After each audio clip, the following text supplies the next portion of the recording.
একদিকে পরশুরাম তার ৪ নম্বর শিকারকে খুঁজে পেল, পৌঁছে গেল তার কাছে। অন্যদিকে পরশুরামের উড়ো ফোন কলে বলরাম বুঝতে পারল পরশুরাম শেষ হয়নি, বরং পরশুরাম ফিরে এসেছে নতুন অবতারে। অন্যদিকে লাট্টু তাদের সোসাইটির বাইরে শীতল আর পরশুরামকে দেখে। বন্ধুরা, পরশুরাম ধারাবাহিকের আজকের পর্বে দেখানো হয়েছে জিৎ মুখার্জি তটিনীর কাছে এগিয়ে যায়। জিৎ মুখার্জি তটিনীকে বলে, তটিনী, আমি তোর ছোটকারে, আমি তোর ভালোর জন্যই বলছি, তুই এই বাড়ি থেকে চলে যা। দেখ, আমার শ্বশুরবাড়ির লোকজন অনেক বাজে কথা বলছে, এমনকি প্রার্থনার বন্ধুবান্ধবেরাও নানান কথা বলছে।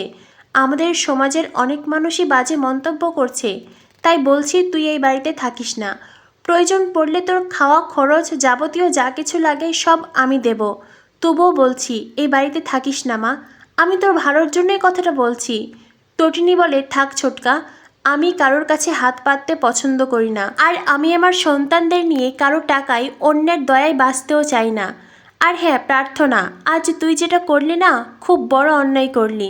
একটা কথা মনে রাখিস, আমার সন্তানেরা কখনো বিলাসিতায় বিশ্বাসী নয়, তারা প্রয়োজনটুকুতেই বিশ্বাসী। তারা এই বিদেশি দামি খাবার, পোশাক, অন্য কিছুর প্রতি ওদের লোভ নেই। ওরা ডাল ভাত খেয়েই বেঁচে আছে, আর তাতেই ওরা খুশি। আজ তুই অন্যায়ভাবে আমার মেয়েকে মিথ্যা অপবাদ দিলি, এর শাস্তি তুই নিশ্চয়ই পাবি। ভগবান যদি থেকে থাকে তোকে একদিন ঠিক শাস্তি দেবেন। এই বলে তটিনী তার মেয়েকে নিয়ে যেতে চায়, তখনই সেখানে বাবিন আসে। বাবিন বলে, আমি গাড়ি ডেকেছি, ড্রাইভার বাইরে অপেক্ষা করছে, যা, এই গাড়ি তোকে তোর সোসাইটিতে পৌঁছে দেবে। এটা শুনে তটিনী বলে, থাক, তার কোনো প্রয়োজন নেই। তবে দাদাভাই, একটা কথা ভেবে অবাক লাগছে, ছোটকার মতো তুইও দূর দূর করে এই বাড়ি থেকে আমাকে তাড়িয়ে দিচ্ছিস। বাবিন বলে, তাছাড়া আর কী করবো? হ্যাঁ, তুই তো তোর মেয়েকে শিক্ষা দিতে পারিসনি, অমানুষ তৈরি হয়েছে। তটিনী বলে, থাক, আমি আমার সন্তানদের সম্পর্কে কোনো বাজে কথা শুনতে চাই না।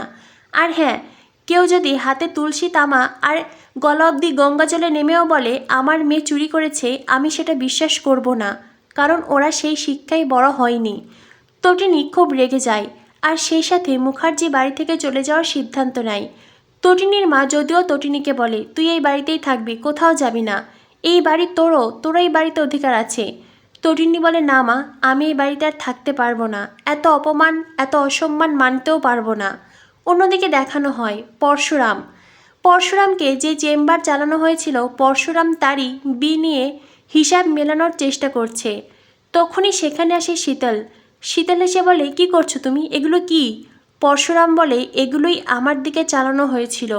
শীতল বলে, মানে? পরশুরাম বলে, মানে হিসেব মেলাতে চেষ্টা করছি। এরপরে পরশুরাম ফোন বের করে। শীতল অবাক হয়ে যায়। শীতল বলে, তুমি এই ফোন কোথায় পেলে? পরশুরাম বলে, আমাদের কাছে এইসব ফোন ম্যানেজ করা কোনো বিষয় নয়। এরপরে পরশুরাম কল করে। ঠিক তখনই কল করে যখন তটিনী মুখার্জি বাড়ি থেকে বেরিয়ে যাচ্ছিল। তখনই পরশুরাম বাবিনকে কল করে। উড়ো ফোন কলে বাবিন খুব ঘাবড়ে যায়। পরশুরাম বলে, তিনবার পরশুরামকে চেম্বার চালানো হয়েছে। এইবার সেই 3টে চেম্বার থেকে একটা চেম্বার তোর গায়ে লাগবে, আরেকটা লাগবে স্পেশাল ব্রাঞ্চের অফিসার সৌরভের গায়ে, আর আরেকটা লাগবে বিজন লাল ওরফে বিজিতের কপালে। কথাটা বলেই পরশুরাম কল কেটে দেয়, আর বাবিন খুব ঘাবড়ে যায়। জিৎ মুখার্জি বাবিনের কাছে জানতে চাই কি হয়েছে, কিন্তু তটিনীরা থাকার কারণে বাবিন জিৎ মুখার্জিকে কিছু বলে না।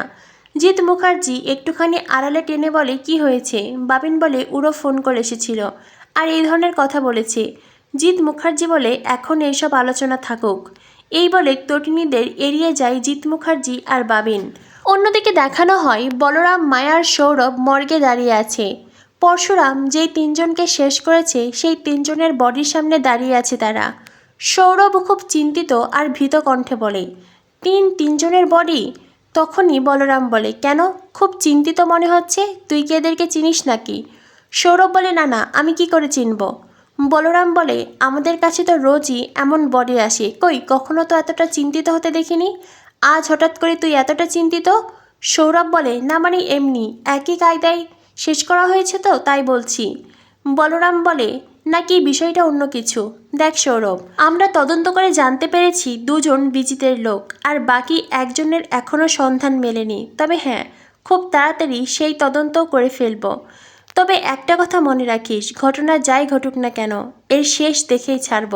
তখনই পরশুরামের সঙ্গের দল সেখানে আসে। তাদের গলার স্বর শুনতে পেয়ে বলরাম মায়াকে বলে বডিগুলো ময়না তদন্তে পাঠাতে। তখনই মায়া জানায়, আমি লোকাল থানায় কথা বলেছি। এরপরই তারা তিনজনে মর্গ থেকে বেরিয়ে আসে। অন্যদিকে পরশুরাম আড়ালে দাঁড়িয়ে সব কিছু নোটিস করছিল। পরশুরাম মনে মনে ভাবে, আমি জানতাম সৌরভ তুই এখানে আসবি। আমি যদি একবার জানতে পারি সেদিন বিয়ের মণ্ডপে তুইও ছিলি, আর যদি জানতে পারি এই চেম্বার কার চেম্বার থেকে চালানো হয়েছিল, তবে আমি তোকে ছাড়ব না, আমি তোকে শেষ করে ফেলব। এদিকে দেখানো হয় বলরাম মায়ারা সঙ্গের দলকে দেখছিল। অন্যদিকে সৌরভও অবাক হয়ে গেছে, হঠাৎ করেই সঙ্গের দল এখানে কি করছে। তখনই পরশুরাম বলরামকে কল করে। পরশুরাম গলার স্বর চেঞ্জ করে বলরামকে বলে, তটিনী গাঙ্গুলি যেই চেম্বার ক্যারি করে আর যেই চেম্বার পরশুরামের দিকে চালানো হয়েছিল, মিলিয়ে দেখেছেন দুটি চেম্বার একই কিনা? এই কথাটা বলে পরশুরাম কল কেটে দেয়। যে কথাটা শুনে বলরাম বুঝে যায়, তার মানে কেউ একজন আড়ালে আছে, আর এইবার সেই এই খেলা খেলছে। এইবার এই খেলার নিয়ন্ত্রক অন্য কেউ। বলরাম বুঝে যায় সেই অন্য কেউ আর কেউ নয়, বরং পরশুরাম ফিরে এসেছে নতুন অবতারে। মায়া বলে, বলরাম দা, কে কল করেছিল? বলরাম বলে, আমি যেটা ভাবছি সেই দিকেই কেসটা এগোচ্ছে। এই বলে বলরাম হাসতে থাকে। বলরাম মায়াকে বলে, বুঝলে তো মায়া, যুগে যুগে ভগবানরা শুধু যে অবতারের রূপে আসে বিষয়টি এমন নয়। যুগে যুগে ভগবানেরা কমন ম্যানের রূপেও এই দুনিয়াতে আসে।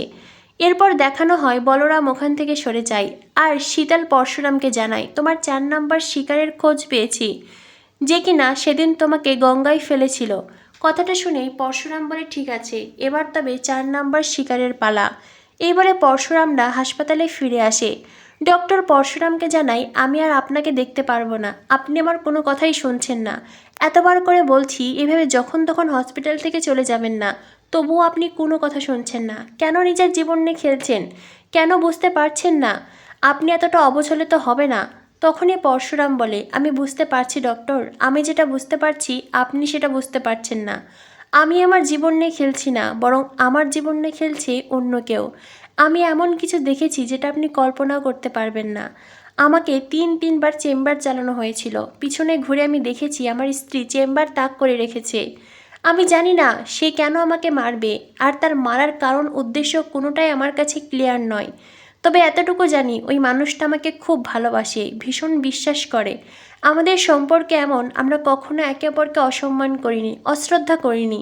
তবে আমার স্ত্রী আমাকে কেন শেষ করতে চাইবে তার কারণ আমি জানি না, আর সেজন্য আমি বিশ্বাসও করি না। এটা শুনে শীতল বলে, চুপ করো, চুপ করো, প্লিজ চুপ করো। ভুলে যেও না আমি তোমার জন্য নিজের জীবন বাজি রেখেছি। আমি তোমাকে বাঁচিয়েছি, তোমাকে নতুন জীবন দিয়েছি, আর সেই জীবনের প্রতি কেবল আমার অধিকার আছে, অন্য কারণ নয়। তুমি আমার সামনে ওই তটিনীকে ভালোবাসার কথা বলবে না। ওই তটিনী আর তোমার প্রেম কাহিনী আমি শুনতে চাই না। তুমি শুধু আমার, আর এইবার তুমি আমার হয়েই থাকবে। ডক্টর তো শীতল আর পরশুরামের কথা শুনে অবাক হয়ে যায়। আগামী পর্বে দেখানো হবে পরশুরাম তার 4 নাম্বার শিকারের কাছে পৌঁছে যায় আর পরশুরাম অ্যাকশন শুরু করে। অন্যদিকে জিৎ মুখার্জির কাছে খবর যায় পরপর চারজনকে শেষ করা হয়েছে, যেটা শুনে ভয়ে আঁতকে ওঠে জিৎ মুখার্জি। আর তটিনী বলরামকে বলে, আপনার কি মনে হয় আপনার বন্ধু কি বেঁচে আছে? যেটা শুনে বলরাম বেশ চিন্তায় পড়ে যায়। বলরাম বুঝতে পারছে না সে কী উত্তর দেবে। বলরাম পরশুরামের উড়ো ফোন পেয়েছে, আর তখন থেকেই বলরামের মনে হচ্ছে পরশুরাম বেঁচে আছে, আর সে নতুন অবতারে ফিরে এসেছে, আর পরশুরামই বিজিত লাহিড়ীর এই লোকগুলোকে শেষ করেছে। কথাগুলো ভেবে বলরাম ভীষণ চিন্তায় পড়ে যায়। বলরামকে তটিনীর সাথে সেই কথাগুলো শেয়ার করবে? তটিনী কি জানতে পারবে? বলরামের কাছে উড়ো ফোন কল এসেছিল, যে কিনা এই কেসের তদন্তের বিষয়ে সাহায্য করতে চাইছে। অন্যদিকে লাট্টু জানালার দিকে তাকিয়ে দেখে নিচে শীতল দাঁড়িয়ে আছে, আর চাদরে মুড়িয়ে দাঁড়িয়ে আছে পরশুরাম। লাট্টু শীতলকে দেখে খুব ভয় পেয়ে যায়, আর সে তটিনীর কাছে ছুটে এসে বলে, মা, সেই আন্টি। যেটা শুনে তটিনীও বাড়ির বাইরে বেরিয়ে আসে, কিন্তু ততক্ষণে শীতল পরশুরামকে নিয়ে ওখান থেকে চলে যায়। তো বন্ধুরা, বুঝতে পারছো তটিনী আর পরশুরাম খুব বেশি দূরে নয়, তারা একে অপরের খুব কাছাকাছি আছে। তবে অবিশ্বাসের কালো ছায়া তাদেরকে একে অপরের মুখোমুখি হতে দিচ্ছে না। পরশুরামকে এই কেসের শেষ অবধি পৌঁছাতে পারবে? পরশুরামকে জানতে পারবে তার সাথে তটিনী বিশ্বাসঘাতকতা করেনি, বরং বিশ্বাসঘাতকতা করেছে তারই বস আর সৌরভ? কী হতে চলেছে পরশুরাম ধারাবাহিকে? পরশুরাম ধারাবাহিকের পরবর্তী আপডেট পেতে আমাদের সাথেই থেকো। ধন্যবাদ সবাইকে।